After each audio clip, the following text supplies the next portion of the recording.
up guys, Stamsing here, doing a video on the 2018 Kia Stinger GT2.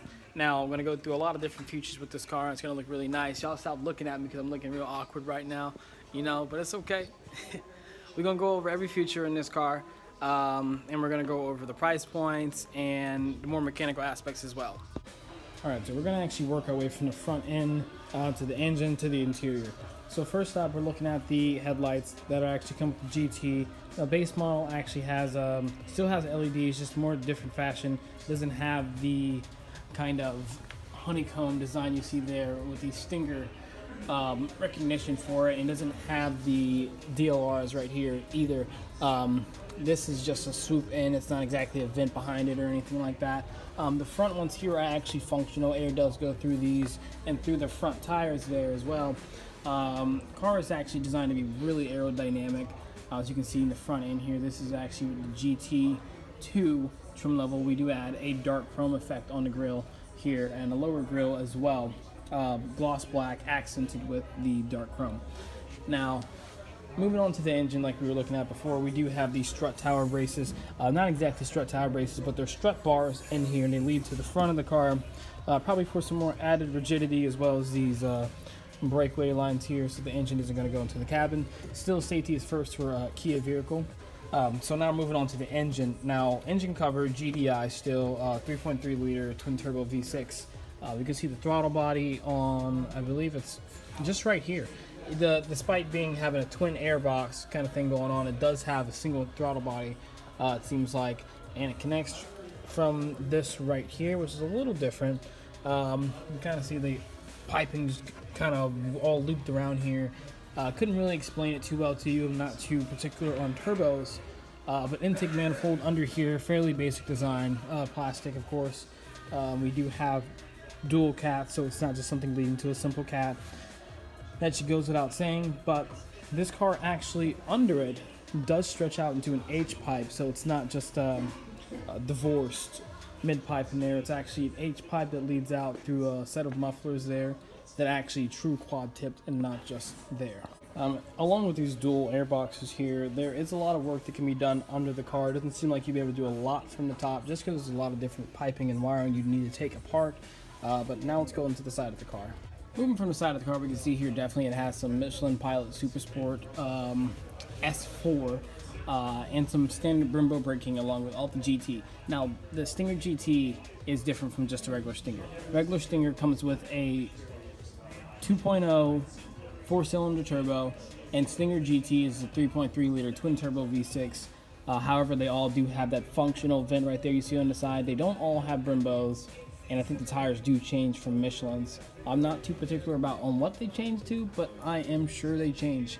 Moving on to the side here, we can see it's accented with the dark chrome. Go along the back here, and it actually looks like there's going to be a vent right there, but there isn't. It's just kind of a purely aesthetic kind of thing. So you get 225 tires in the front and 255 in the rear. Final drive ratio for this car is 372 gears, and it's an 8-speed automatic transmission in partnership with BMW, I do believe. Alright, so moving on to the front here in the hood, we're going to move on to the whole inside of the car. We're going to work our way around there. We're going to go to the back. But the front right here on top of the hood, these are not functional vents. I know it's a lot of the times people think that they're heat extractors. It's the look of a heat extractor no matter what trim level you get. They are not functional. They are purely aesthetic, but they do look really nice. And with the GT2, you do get the sunroof. Now, this is an option with GT1 and just the base model as well, but it's standard along with the GT2. Everything becomes standard aside from all-wheel drive. And we're going to go ahead and go to the back of the car. And we're going to mention these quad tips we had earlier. Now, it's not just a set of quad tips. Of course, in the Valence, they do kind of break off a little bit, so you can see my hand from behind it. But they are actually two tailpipes in here. So it's not something that's purely aesthetic. It actually functions the way it looks like it functions, just a little bit different. Moving in the back here, we actually do have some LED reverse lights, LED tail lights right around here and everything. We've got the Stinger logo over there, and nothing really changes aside from the GT along with trim levels, so everything in the rear end appears the same. Moving along into the interior of the car here, we do have the Harman Kardon sound system as standard in the GT2 model. It does have the memory seating option as well. little subwoofers in the back. As you can see, there's a lot of different things on here that are safety featured, and it does have a power lift gate, so you can press this and it'll just go ahead and rise back up, and I'll do a clip of that right here. Alright, so there's a little latch in here, just press the button. Ooh, he's stealing.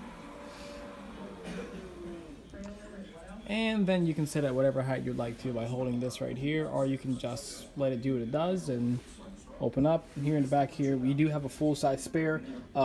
In this package here, you do have the cargo mat, so that's always nice to have. But let's press.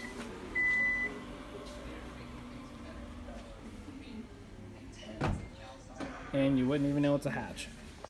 So in addition to having the power liftgate, you do have the smart tailgate option as well. So if you stand behind the car for 3 seconds and you see the warning lights flash 3 times, it will then open up, which is a convenient feature and nice to have if you have your hands full for anything.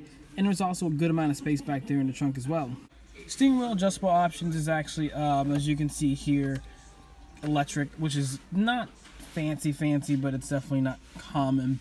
You do have your blind spot detection, your lane keep assist, you have your dimmer here, and standard on all Stingers you do have paddle shifters. Now they do offer a pretty satisfying click, not the best, you know, they're not like the magnesium ones that are in a GTR or anything like that, but they are nice and you don't feel like they're going to break on you no matter how hard you really press down on them, which I think is also pretty nice. Right here again, you do have that adaptive cruise control, which is right here, and like I said, that is all standard with the GT2 model. So this thing is all about almost luxury feel and performance aspect of it. Looking here, we do have the park. Now we just don't hit it into park. When you want to, you put it into neutral, you press the park, and then it parks for you. For added measures, you do have the emergency park, so you would just pull up or push down to activate that as well. And when you depress, when you keep your foot off the brake and you hit the accelerator, it automatically turns on, so don't really worry about that, or turns off to say. Drive mode options, you do have quite a few here, and I will show you here in just a second. But I want to go ahead and cover the rest of the features inside the car. So see here we have the heated seat option. You just flick it up for heated a couple times, and for the ventilated seats down, same way. It's not as tactical feedback as I was like. It's a little weird. It doesn't exactly feel, you know, like satisfying, like you know something's happening. Maybe with the visual representation it would be different, but it does feel like it's not exactly tactical enough. Park assist is right here if you'd like to enable that. With the beeping and backing up, that is also enabled. It's standard with the GT2 package, and the auto right here is also there. Just looking around here in a car, it's pretty self-explanatory. There's not a lot of different things you guys haven't seen before in a car, but overall, I think the interior, it's nice. It's a nice place to be. Pretty easy to maneuver around. Open and close your vents like that.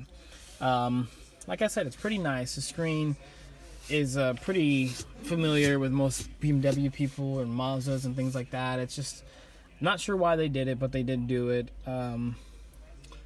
But enough talking about this. Let's go ahead and turn the car on. But before I do that, one more thing, added measure.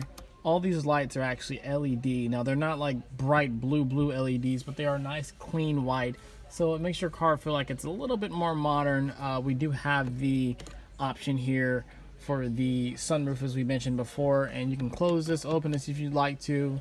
It's pretty nice, but not all that needed by a lot of people. But let's go ahead and stop the talking here, and we'll discover some of the features here. So immediately starting the car up here, we do get an indication that the hood is up. Very obvious that the hood is up on the car, but it does tell you when it flashes if there's an open door or half open hatch or anything like that, which I guess is pretty nice. And it detects that the key is in the vehicle, it's in range, and it can turn on. Right now it's in accessory mode, so it's obviously going to be able to turn on. Here you have your standard Kia kind of menu here. You got your navigation, UVL services, which is the same thing as pretty much Hyundai Blue or Chevy Link or things like that. Just things that have your bigger integration with your car, so you can lock, unlock, parking minder, that kind of stuff is also included with this. So there's not really much to go over here. It has Apple CarPlay and Android Auto. The navigation is actually a little bit better than most companies. It's self-explanatory as well as being crisp and clean, more modern feeling as well. So it does feel good, and you see how it actually does warn me the battery is going to be charged, or not charged, but it needs to be charged, and I need to have the car on, and I am wasting a lot of power by just having it in accessory mode. Not necessarily, but it wants to let me know that. So as someone who didn't know that, had the AC on, and that would be a problem as well. Moving on here into the infotainment system, it tells you different options. Like right now, I'm in comfort mode. I switch it over again. I can go to custom, I can go to sport, comfort, eco, smart. A lot of different options here. Most people go ahead and head to comfort for the most part, just because when you're having a car this size and with this long of a wheelbase, you'd like to have a comfortable ride. If you'd like to have a little bit more sporty feel to it, this actually does open up the engine a little bit more. It revs it out a little bit more, of course, and you can actually hear more in the cabin. Not active exhaust, but the baffles inside do open up a little bit, so it does sound a little bit more aggressive the more you get on it. So that's always nice to know. It does tell you if you're driving more aggressive or more economical for the most part. You do have your your direction here if you'd like to see that. Going through here, we have your you have your drive systems. Just kind of fit through this, and that would normally be the launch control, but we can't do that without having the car on. And in this video, we will not be driving the car. We'll be going over a lot of different things, and as you guys can see it, there's a heads-up display here. You can choose the option of what color you'd like it there. For example, let's go back here and see what we can do. Let's see if we can make it a different color and see if it's actually worth changing for the most part. If you'd like to rotate it or do whatever you'd like to do, you can do that. You can make the speeds large, you can make it smaller, whatever your preference will be. But for this demonstration purposes, we're gonna go ahead and make it green, just because. So see, you can change it there. We're gonna go ahead and leave it orange for the purpose of the video, just for the demonstration. Let's go a little bit through this a little bit more. We do have our options like in every other key in every car. You have your convenience, you have all this kind of stuff. So it just goes through all the technology, has your preference set to it.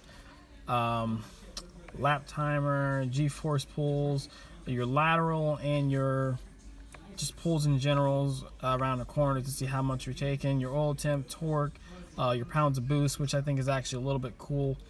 Should be a physical gauge in here, be a lot more appealing to some people, but yeah, that's pretty much it for the technology aspect of it. And I would love to show more. Maybe later I'll drive it and give a little bit more impressions of how it works and how it feels and just how comfortable it is. Getting a little bit better look at the car here. We do have some nice Napa leather seats here that are standard with the GT2 and are not an option with any other trim level. Like I said, only standard with the GT2. You have some GT embroidering on the headrest here, and actually these are surprisingly very comfortable. There's not really any compromise with it at all. And back seat, we do have the Napa perforated leather back here as well, and direct access to the hatch if you would ever need it. And that is a cover that comes with it, and it can come off if you would like to, or just not have it included with the deal. But let's check out the back seat space and see what's happening here. But before we do that, we do have a little bit of space right here. If you guys are interested in that, that's also nice as well. And I'd like to go ahead and include this if you guys are interested. It doesn't go back too deep, but it is there.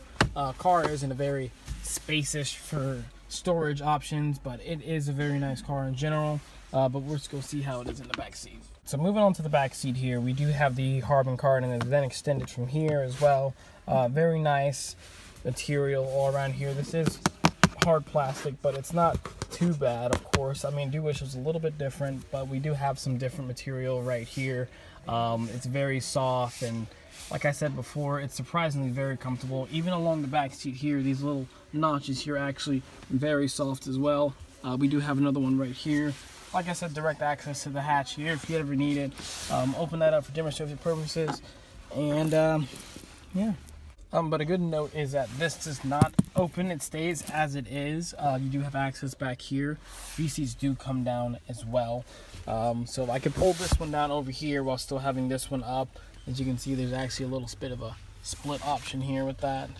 But all in all, it's a very nice place to be. It's nice and soft. You do have some really nice soft seats back here, like I said before. Plenty of space back here. Like I said, I'm 5'11", and it's a great car. There's really no problems about it I'm seeing so far. You do have your charging option and USB back here, just 12 volt right here. You do have that same design back here, and I don't know how reliable this would be in the future, but I do know it's pretty neat right here. It gives the car a little bit more of a unique appearance.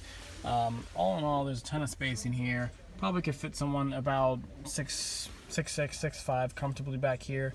Noted I have this seat all the way back, pulled for some demonstrative purposes, of course, and there are actually notches right here. So I don't know if you guys can see it or not, but so my knees could be right here. If the person was all the way back like I am, and their legs were a little bit longer, it wouldn't be too much of a stress. Like right now I'm slouching in the seat and I have the seat all the way back. Highly doubt there's going to be someone like that in here. But that was a look at the 2018 Kia Stinger.